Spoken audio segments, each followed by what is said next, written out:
सबका साथ, सबका विकास, सबका विश्वास और सबका प्रयास के मूल मंत्र के साथ उत्तर प्रदेश को सर्वोत्तम प्रदेश बनाने के लिए कटिबद्ध है माननीय मुख्यमंत्री माननीय श्री योगी आदित्यनाथ जी, जिनका व्यक्तित्व, कार्यशैली और विचार हम सबको श्रेष्ठ भारत से के निर्माण से जुड़ने की प्रेरणा देते हैं।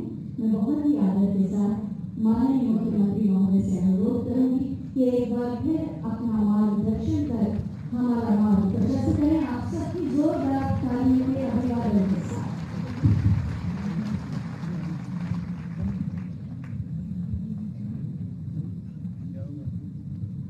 किसान सम्मान दिवस के अवसर पर आयोजित आज के इस कार्यक्रम में प्रदेश के कृषि शिक्षा एवं अनुसंधान विभाग के मंत्री श्री सूर्य प्रताप शाही जी, प्रदेश के उद्यान और कृषि विपणन मंत्री श्री नरेश प्रताप सिंह जी, कृषि शिक्षा अनुसंधान विभाग के राज्य मंत्री सरदार बलदेव सिंह गोरख जी, कृषि उत्पादन आयुक्त श्री मनोज कुमार सिंह जी, अपर मुख्य सचिव कृषि डॉक्टर दिनेश चतुर्वेदी जी, अध्यक्ष उपकार कैप्टन विकास गुप्ता जी, आज के इस किसान सम्मान दिवस के अवसर पर आयोजित कार्यक्रम में उपस्थित सभी अन्नदाता किसान भाइयों बहनों, कृषक उत्पादन संगठनों से जुड़े हुए सभी प्रतिनिधिगण और उपस्थित भाइयों बहनों, आज महान किसान नेता चौधरी चरण सिंह जी की पावन जयंती है। मैं इस अवसर पर भारत के पूर्व प्रधानमंत्री और महान किसान नेता चौधरी चरण सिंह जी की किसान और किसान कल्याण के लिए किए गए योगदान का स्मरण करते हुए उन्हें प्रदेश वासियों की ओर से विनम्र श्रद्धांजलि अर्पित करता हूं। भाइयों बहनों, हम सब जानते हैं आजादी के तत्काल बाद चौधरी साहब ने इस बात को आजाद भारत में स्पष्ट कर दिया था कि अगर भारत को दुनिया की ताकत के रूप में उभरना है तो हमें देश के अंदर खेती और किसानी पर ध्यान देना होगा। भारत के विकास का मार्ग खेत और खलिहान से निकलेगा और उनकी दूरदर्शी जो दृष्टि थी वह आजाद भारत के लिए, किसान और किसान कल्याण के लिए आज भी हम सब के लिए एक मार्गदर्शन के रूप में है।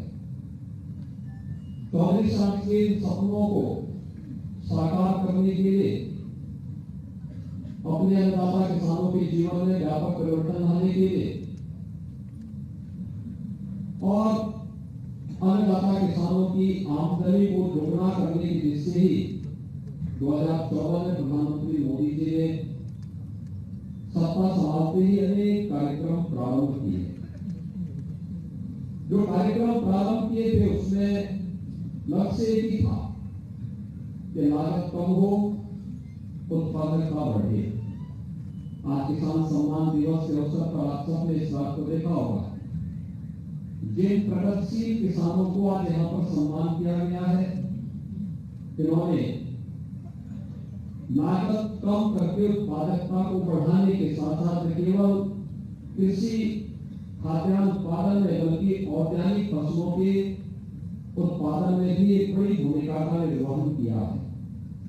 और आज इसीलिए राज्य सरकार ने किसान सम्मान दिवस के अवसर पर उन्हें यहाँ पर सम्मानित करने का काम किया। महत्वपूर्ण बात है कि 2014 के बाद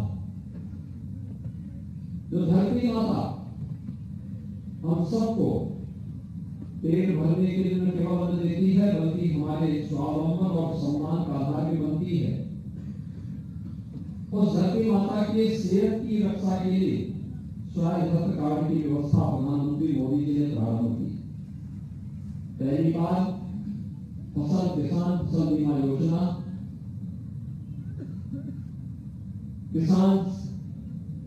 किसानों के कल्याण के लिए देश के अंदर न केवल तमाम प्रकार की योजनाओं को आगे बढ़ाने का कार्य किया गया बल्कि उनका प्रभावी क्रियान्वयन हो, इसको भी हम सब आप देख रहे हैं। वही इसी का परिणाम है आज उत्तर प्रदेश जैसे राज्य में विगत 5.5 वर्ष के अंदर जो कार्यक्रम हम लोगों ने प्रारंभ किए, सरकार में आने के साथ ही मार्च 2017 में सबसे पहले 86 लाख किसानों का 36,000 करोड़ रुपए के कर्ज माफी के कार्यक्रम को सबसे पहले हम लोगों ने अपने हाथों में लिया। विगत 5.5 वर्ष के अंदर जो कार्यक्रम प्रदेश के अंदर हुए, लगभग 22 लाख हेक्टेयर भूमि को अतिरिक्त सिंचाई की सुविधा उपलब्ध करवाई और आजाद भारत में पहली बार हुआ जब किसान देश की राजनीतिक एजेंडे का हिस्सा बना और ईमानदारी से योजनाएं उस तक पहुंची। प्रधानमंत्री किसान सम्मान निधि हो या लागत का 1.5 गुना एमएसपी लागू करने का कार्य हो, ये सभी प्रभावी ढंग से लागू हो रहे हैं। खेत में तकनीक का भी उपयोग हो सकता है। यह हम लोगों ने विगत 8 वर्ष के अंदर देश के अंदर होते हुए देखा है और इसीलिए अगर प्रधानमंत्री किसान सम्मान निधि की बात करता हूं, उत्तर प्रदेश के अंदर 2 करोड़ 60 लाख किसानों को अब तक 51,000 करोड़ रुपए की राशि उनके बैंक अकाउंट में भेजी जा चुकी है। विगत 5.5 वर्ष के अंदर प्रदेश के अंदर चाहे वह धान हो, गेहूं हो, दलहन, तिलहन, इन सभी क्षेत्रों में रिकॉर्ड मात्रा में क्रय केंद्रों के माध्यम से बिना किसी बिचौलिए के अन्नदाता किसानों से सीधे क्रय करने का कार्य जहां उनके उत्पाद को किया गया, वहीं उन्हें एमएसपी डीबीटी के माध्यम से उनके अकाउंट में देने का कार्य भी किया गया। और जैसे यहां पर भी कृषि मंत्री जी कह रहे थे कि 1,84,000 करोड़ रुपए का गन्ना मूल्य का भुगतान भी हुआ। कोरोना जैसी महामारी के दौरान भी चीनी मिलों को बंद नहीं होने दिया गया, बल्कि जब तक किसान के खेत में गन्ना का एक भी डंठल होगा तब तक चीनी मिलें चलेगी। इस विश्वास के साथ प्रदेश के अंदर सभी 120 चीनी मिलों को चलाया गया। इससे पहले होता क्या था? इससे पहले चीनी मिल मालिक अपनी मर्जी करते थे, सरकार उनके सामने बहुत बनी रहती थी। कोऑपरेटिव फेडरेशन के नाम चीनी मिलों को पिछली सरकारों ने बेचा था, लेकिन इस सरकार के समय बेची नहीं गई बल्कि नई चीनी मिल लगाई गई। चौधरी साहब की स्वयं की कर्म भूमिका चीनी मिल जो जर्जर अवस्था में थी, वहां पर एक नई चीनी मिल की स्थापना करवाई गई।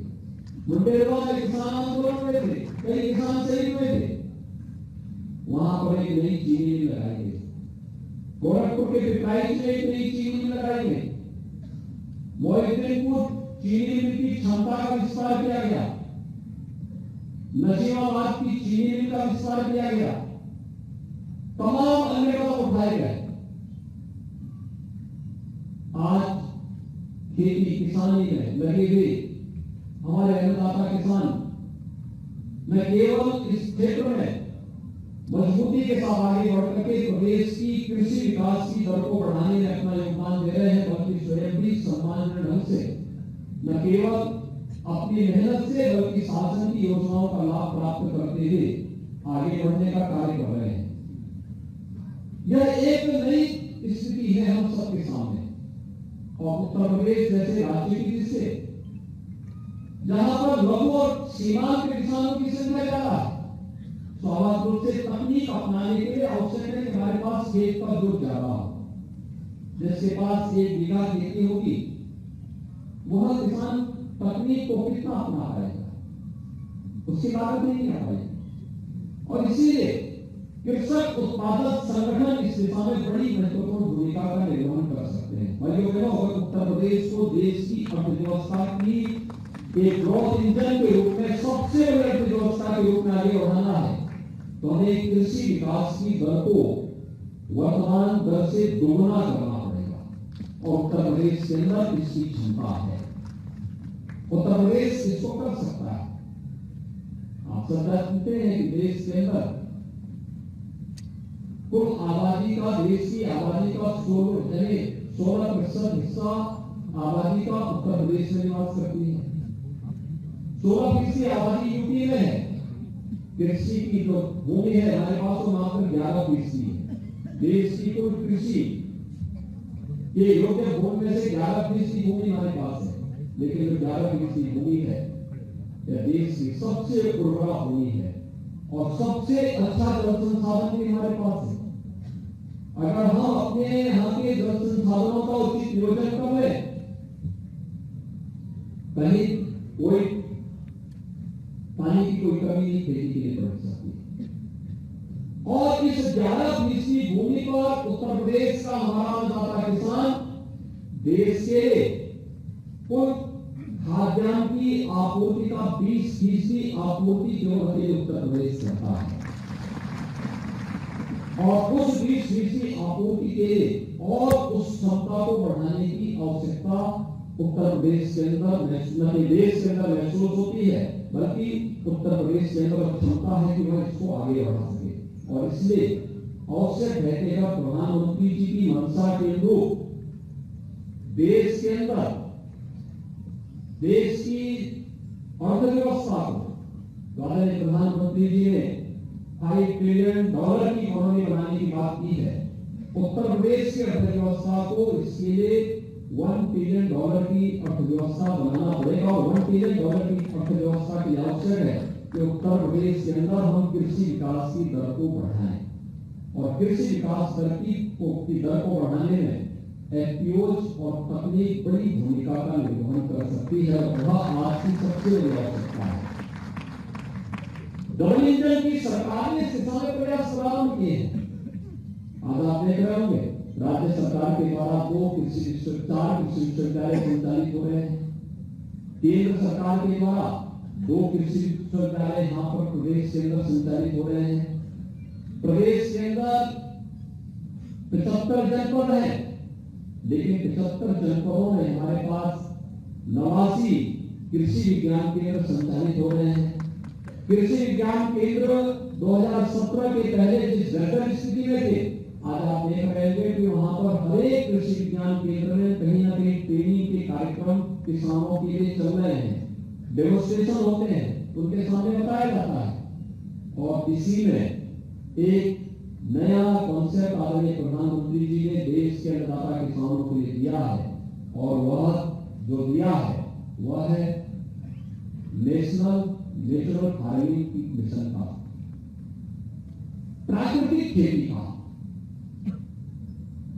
प्राकृतिक खेती में जो बताता है, इस बार आपने देखा होगा देर से मानसून आया, लेकिन देर से मानसून आने के बाद जिन अन्नदाता किसानों ने पहले से ही व्यवस्था की थी, नेचुरल फार्मिंग से जुड़े थे, कम सिंचाई में उनकी उत्पादकता अच्छी थी, बहुत असर नहीं पड़ रहा था।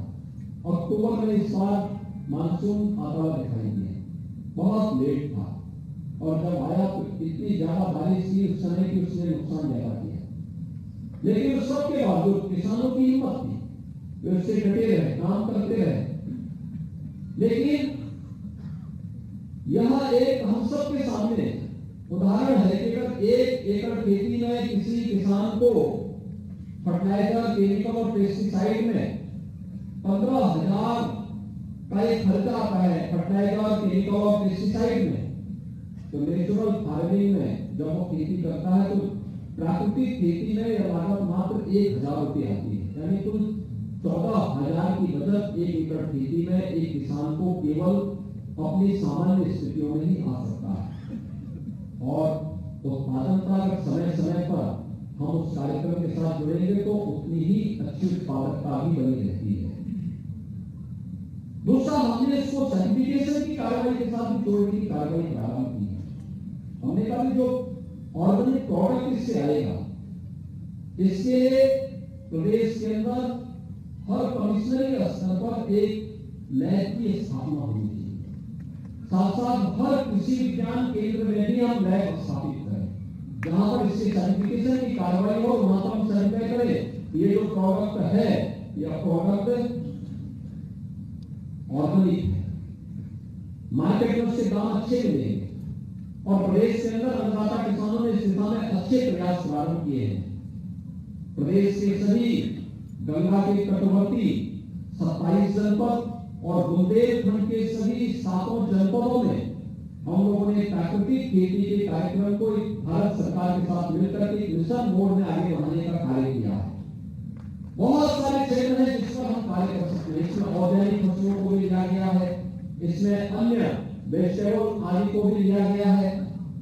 प्रदेश के अंदर हर एक क्षेत्र में हमारे पास संभावना है और खासतौर पर हमें इस बात को ध्यान में रखने की अत्यंत महत्वपूर्ण है कि वैश्विक महामारी कोरोना के दौरान जब पूरी दुनिया पशु की अकेले एक सेक्टर था जो कोरोना जैसी महामारी के सामने डट करके लड़ रहा था, कार्य कर रहा था, और कृषि क्षेत्र था जिसने विकास की दर को तेजी नहीं किया। और इसीलिए अगर कृषि क्षेत्र भी उसी प्रकार से कोरोना के सामने पस्त हो गया होता, भूखमरी की स्थिति आ गई होती। भूखमरी की स्थिति हमारे अन्नदाता किसानों ने ही आनी थी। और उसका परिणाम है कि आज हर एक क्षेत्र में एक नया विश्वास जगा है, ढेर सारी संभावनाएं हैं। हम 100 फसलें इसमें ले सकते हैं, ऑर्गेनिक फसलों को आगे बढ़ा सकते हैं, सब्जी आदि उत्पादन के माध्यम से और उसके एक्सपोर्ट प्रमोशन की कार्रवाई को जोड़ने के लिए हम इस दिशा में अच्छे प्रयास प्रारंभ कर सकते हैं। पशुपालन को बढ़ावा दे सकते हैं। यहाँ पर लगी हुई प्रदर्शनी बहुत कुछ संदेश उसके माध्यम से दे देती है। तकनीक के माध्यम से भी आज के समय में अन्नदाता किसानों को पेस्टिसाइड या जीवामृत को हो या इनके छिड़काव के लिए उसे मैनुअली कार्य करने के बजाय अगर ड्रोन का उपयोग करते हैं, उसका उपयोग करते हैं तो ढेर सारी उससे न केवल समय की बचत होगी बल्कि उनकी लागत भी उसमें कम पड़ेगी। इन सभी के बारे में प्रशिक्षण देना, इन कार्यक्रमों को आगे बढ़ाना अत्यंत महत्वपूर्ण है। और आज जो टेलीविजन की सरकार आदरणीय प्रधानमंत्री मोदी जी के मार्गदर्शन में, उनकी प्रेरणा से जिस कार्यक्रम को आगे बढ़ा रही है, उत्तर प्रदेश उस संभावना वाला प्रदेश है। और आज इस देश से जिन अन्नदाता किसानों को आज यहाँ पर, जिन एफपीओ को आज यहाँ पर सम्मानित किया गया है, मैं उन सब का अभिनंदन करता हूँ, उन सबको हृदय से बधाई देता हूँ। और मेरा विश्वास है कि वे सभी प्रगतिशील किसान केवल अपने तक सीमित न रहें बल्कि अपने आसपास के अंदर कम से कम कृषि विज्ञान केंद्र और कृषि विश्वविद्यालयों के साथ जुड़ करके अन्य अन्नदाता किसानों को भी इसके लिए प्रेरित कर पाएंगे। मैं एक बार फिर से भारत माता के महान सपूत, पूर्व प्रधानमंत्री और महान किसान नेता चौधरी चरण सिंह जी को उनकी 51 जयंती के अवसर पर विनम्र श्रद्धांजलि अर्पित करता हूं। और मैं विश्वास करता हूं कि चौधरी साहब के उन सभी संदेशों को जो देश हित में है, खेती किसानी के हित में है, उसे हम जन जन तक पहुंचा करके अन्नदाता किसानों की समृद्धि के माध्यम से भारत की समृद्धि का मार्ग प्रशस्त करेंगे। आप सबके प्रति मेरी शुभकामनाएं। धन्यवाद। जय हिंद। बहुत बहुत